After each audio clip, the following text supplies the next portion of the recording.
Did you know that parents rank financial literacy as the #1 most difficult life skill to teach? Meet Greenlight, the debit card and money app for families. With Greenlight, you can send money to kids quickly, set up chores, automate allowance, and keep an eye on your kids' spending with real-time notifications. Kids learn to earn, save, and spend wisely, and parents can rest easy knowing their kids are learning about money with guardrails in place. Try Greenlight risk-free today at greenlight.com/Wondery. Thank you for turning to 10, your news leader. 10 News Conference with Gene Valicenti continues right now. Welcome back. My guest in studio is East Providence Mayor Bob DaSilva. Came overseas to be with us. Thank you, Mayor. Always good to see you. You were in with me last year. Were you in post-bridge or before the bridge? That's how we measure time now in Rhode Island. I think it was post-bridge. It was post-bridge. Yeah. And that was it was a mess. Now things have gotten better. Would you agree? Much better, yes. Okay, but where do we go from here? What are your concerns? How is your city doing? Where are we? I think we're doing much better. We're not out of the woods completely. When you think about the first few weeks and days following the closure, that was complete chaos. And once they open up the third lanes, things have changed dramatically. You know, we've found that a lot of the restaurants, when I speak to different business owners, yes, a lot of the restaurants are feeling like they bounced back to almost pre-bridge closure. They feel that way. Additionally, we're seeing that our meals tax revenue has increased dramatically. That's an indicator that shows that people are going out and supporting our local businesses. We have a very resilient community. Our residents are supporting local, and I think other people from the East Bay choosing to visit East Providence businesses. So you said your tax receipts are actually up? So yeah, so meals tax, it's a state thing. It's a state thing, but the cities get that money. Yeah. Our meals tax is up $84,000. If you compare 2024 through November to 2023 through November, we're up $84,000. Even over pre-bridge. Yes, I think you made a little news here. Yes, we're generating more revenue when you look at the meals tax. Compared to pre-bridge. Well, why do you suppose that is? Have people gotten used to it now? We're going to live with it. We know the new bridge is coming at some point. Right. I mean, this is really good news for you because for a while you were on the ropes. We were asking for all kinds of grant money, emergency money. You got a little bit of it. There were a lot of businesses that were adversely impacted, and we're not saying all businesses are completely out of the woods, but I will tell you that since they opened up the third lane, traffic in and out of the city is pretty smooth. The one problem you do see happening is when you have an accident, a broken down vehicle, or during traditional rush hour. Yep. You know, people sometimes have short-term memories. They don't remember what it was even before this project started. We had backups on that bridge all the time. Part of the reason DOT was replacing the bridge and making some modifications was to deal with that consistent backup. That's why they're putting in a new off-ramp to Waterfront Drive in East Providence. So there's a lot of things that people forget. This is how it used to be. We're not completely out of the woods, but we are in a much better position today. Just a footnote. Now, we tape close to 11 o'clock on a Friday morning. You came over the bridge to see me. How was it? Not a problem. What time did you cross it? About 10 o'clock this morning? About 10 o'clock this morning, not a problem. Like I said, coming over into Providence from East Providence, not an issue. The biggest problem we're finding from talking to residents and what I find myself, traditional rush hour when you're coming back to East Providence, because don't forget, you have 95 south and north, converging at 195, 4 lanes trying to converge into 3, so you get a backup there. But other times of the day, non-rush hour times of the day, you can get through without an issue. Now, we just went through a week of aggravation over maybe they're going to stop the funding, maybe the $220 million is not going to come in, and then there was a larger issue of Donald Trump, President Trump, freezing all the funding. Almost. Yes. Where do you stand with that? What have your fellow? A lot of them, boy, they really were worked up over this last week. Are you worked up? Well, it's concerning because you're talking about funding that supports public safety. We just put on 12 new firefighters with a SAFER grant, federal grant. And I was looking at this situation, not understanding the directive from the federal government. Okay. Does this mean now that I have to lay off these 12 firefighters? What does that mean for us?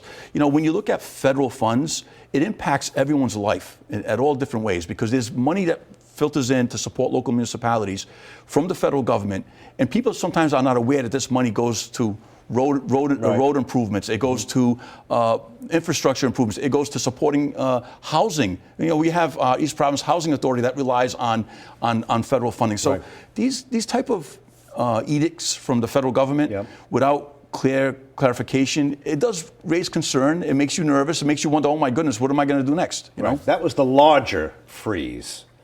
And let me just ask you this. You're a mayor. Your city council votes to appropriate spending, but you execute it. That's right. And you have a right to review it. You want to make sure there's no waste, fraud, and abuse. Isn't that what Donald Trump is doing? He says, I want to look at it before I send it out. I think the merits. I honestly, no, look, I think as President of the United States, it's his duty to review the spending. However, the money gets appropriated by Congress. The appropriation process is by Congress. Right. The award has been made a lot of times. These grants, for instance, the bridge money, that's been awarded. That money's been awarded. Yes. Now to pull that away or to freeze it without clear indication of exactly what it is you're doing, it causes people concern because we want to get this bridge done. Yeah. And I'm sure that the President of the United States wants to see this bridge completed and safely put in place so that we continue commerce between, Rhode Island, Rhode Island and Massachusetts and everybody else. Yep. And it's a public safety issue too. I mean, you want to be able to have a clear path going forward. Right, but again, on the merits, if he says, I just got in, I want to see that there's no waste, fraud, and abuse, and if it's spending consistent with what he believes to be his mandate having been elected, isn't that the executive's authority and responsibility? Well, on the merits. I understand that there's some responsibility, but there's also some guiding laws and other constitutional requirements that need to be adhered to. If Congress has earmarked money through a process, and it's now you're relying on that money to get something done, I think there's federal law that prohibits that. You have a duty to make sure the money gets spent and executed.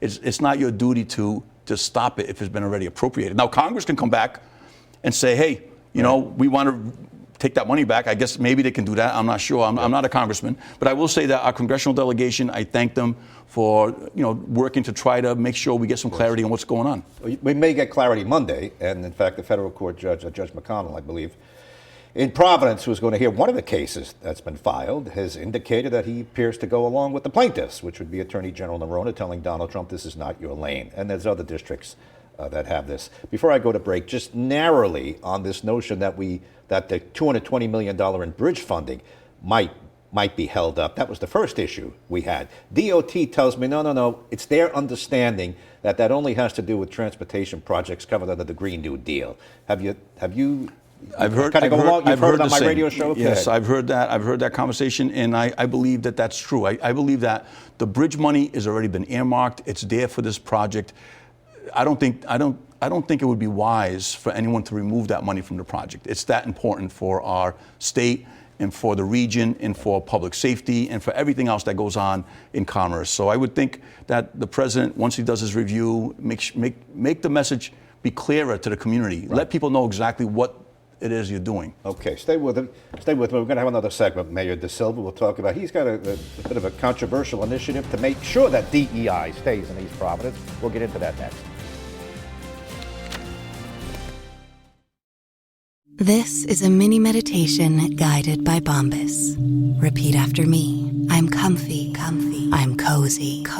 I have 0 blisters on my toes. And that's because I wear Bombas, the softest socks, underwear, and t-shirts that give back. One purchased equals one donated. Now go to bombas.com/Wondery and use code WONDERY for 20% off your first purchase. That's BOMBAS.com/Wondery and use code WONDERY at checkout. Rakuten is the smartest way to save money when you shop because you earn cash back at over 3,500 stores. Fashion, beauty, electronics, home essentials, travel, dining, concert tickets, and more. Your favorite stores like Lowe's, Levi's, and Nike pay Rakuten to send them shoppers. And Rakuten then passes on a part of that payment to its members as cash back. You're already shopping at your favorite stores. Why not save while you're doing it? It's a no-brainer. Membership is free and easy to sign up. Get the Rakuten app now and join the 17 million members who are already saving. Cashback rates change daily. See Rakuten.com for details. That's RAKUTEN. Your cashback really adds up. Mayor Bob DaSilva from East Providence is with me for one more segment. You made a little news last week insisting that DEI, diversity, equity, and inclusion, is going to stay part of your agenda, even as the White House pushes back and says, no, it's wrong. Yep. Well, no, we put out a proclamation the other day during our MLK celebration to ensure that our residents understand that our administration, our city, is a place that welcomes people of all backgrounds, all ethnicities. And we have had ordinances and affirmative action plans in place since the early 1970s. So we're not rolling that back. We're going to continue that. We believe it makes it for a better community, a welcoming community. That's what we want to see go forward. You've heard the argument against it. Now, we're going through this with the airline crash in Washington. The president's making an issue of this. And just put that aside. People say, I want the best doctor. I want the best pilot. Don't you want the best, regardless of what ethnicity they belong to? Absolutely. Square the two. Well, I will. We want the best. We want everyone to have the opportunity to have a seat at the table. And the reality is, if you look back at government and private businesses going back into the 60s and 70s and early 80s, it was all one homogenous workforce, for the most part.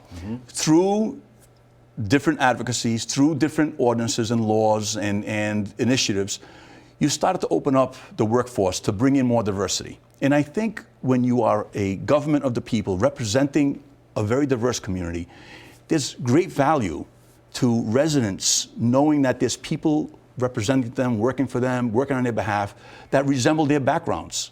Now, it doesn't mean we're not getting the best qualified. We're just giving everybody a seat at the table. And you know what? I take offense to the fact that when people talk about the DEI issue had something to do with this horrible crash, and when you say you want the brightest and the smartest, what does that mean? Are you saying that people of color, people of diverse backgrounds, they can't be the brightest and smartest? That's not what I look at DEI as. I look at DEI as an opportunity to give everybody a seat at the table so they all have an opportunity. Right. By the way, the president's getting hammered for this. I assume you're talking about him because he's the one that opened it up last week. And he is saying that unqualified people are in jobs that absolutely necessitate the brightest minds. Now, whether his timing may not have been correct, but that's what he's saying. Do you take exception to that? And by the way, you're of Portuguese descent. That's correct. If I'm living in your city, do I care that you're of Portuguese or any other descent? If you're the mayor, you're the mayor. Well, I'll tell you what. I'll tell you what matters. I think what matters is when you have a disenfranchised community, and if you look at the history of the United States, don't forget this is a country that had Jim Crow laws. This is a country that you had to fight for your right to vote. This is a country where there were red line districts, and if you were a person of color, you couldn't get loans.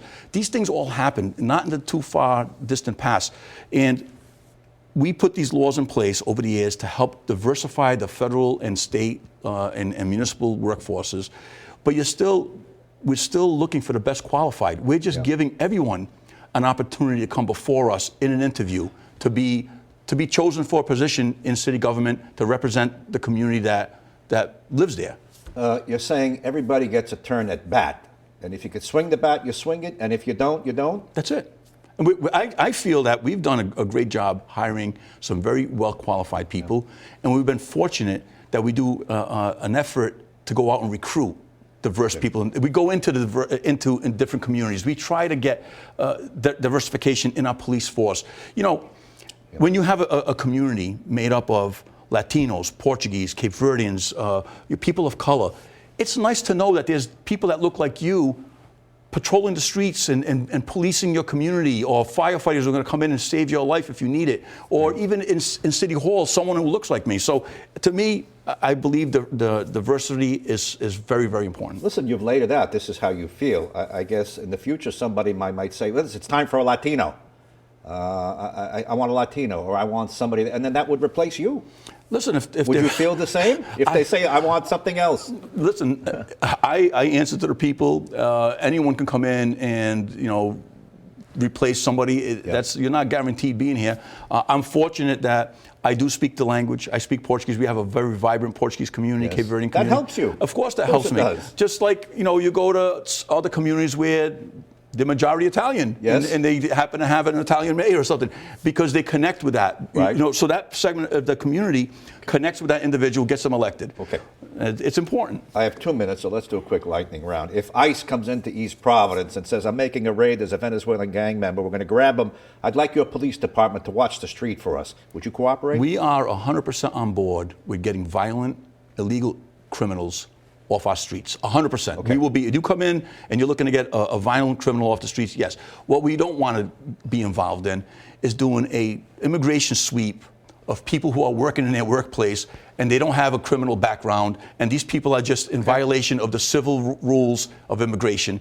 That's what I don't want to see our police department doing. But you come in with a warrant, you're looking for or even a detention order for a violent, illegal criminal who's in our city, we're 100% on board. Now, you were telling me in the commercial break you have a little bit of you have a interesting view. Your wife is from the Dominican Republic originally. Yes. And she came legally, by the way. Did. You told me She that. Is she a little worried for the community at large? What's the feeling? I'll tell you what's happening. With these type of initiatives, they start out with, we're going to go after the violent criminals, right? But the reality is, they're sweeping up other people who may not be criminals. Yeah. And my wife goes to the bodegas on Broad Street, right? She's Dominican. She could be in there one day. They're locking up an illegal criminal, and she happens to be there. She doesn't carry her naturalization papers with her. Is she going to get swept up into this whole situation also? The reality is, you need to have a well-defined plan and communicate that to the people. This is how we're going to handle this situation. What I don't want to see are innocent people who may be in violation of the civil immigration laws, or may not even be in violation. They could be here totally legal, right, and they get dragged into an ICE detention center. We don't want that. Right. The way it was explained is if we're going after a criminal and another illegal person happens to be in the room, ICE is going to grab them too because they don't belong here. It's unfortunate they were next to the bad guy. Mayor, let's hold it there.